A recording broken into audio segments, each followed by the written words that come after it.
আগামী ৩ বছরে ১,০০০ প্রাথমিক বিদ্যালয়ে অষ্টম শ্রেণী পর্যন্ত চালুর অবকাঠামো রয়েছে, কিন্তু শিক্ষক নিয়োগ সহ বিভিন্ন বিষয় নিশ্চিত করার তাগিদ দিয়েছেন প্রাথমিক ও গণশিক্ষা সচিব ফরিদ আহমদ। সকালে সচিবালয়ে প্রাথমিক শিক্ষা পদক নিয়ে সংবাদ সম্মেলন শেষে তিনি জানান, ১৫৪টা বিদ্যালয়ে এখনই অষ্টম শ্রেণী চালুর মতো অবস্থায় রয়েছে।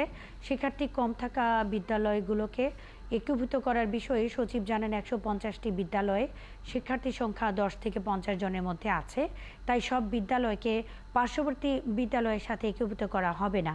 নতুন শিক্ষাক্রমের প্রাথমিক পর্যায়ের মূল্যায়ন এখনও চূড়ান্ত হয়নি জানিয়ে তিনি বলেন, মন্ত্রণালয়ের কিছু পর্যবেক্ষণ আছে, সেগুলো এনসিটিবিকে জানানো হয়েছে। এবার ৩ ক্ষেত্রে ১৮ ক্যাটাগরিতে ১২৬ জন প্রাথমিক শিক্ষা পদক পাচ্ছেন।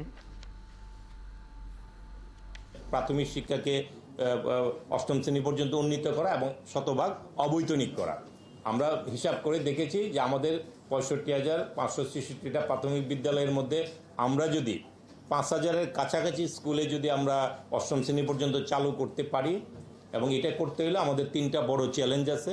একটা অবকাঠামোগত চ্যালেঞ্জ, একটা শিক্ষকের নিয়োগের চ্যালেঞ্জ, পদ সৃজনের চ্যালেঞ্জ এবং তাদেরকে প্রশিক্ষণ দেওয়ার চ্যালেঞ্জ।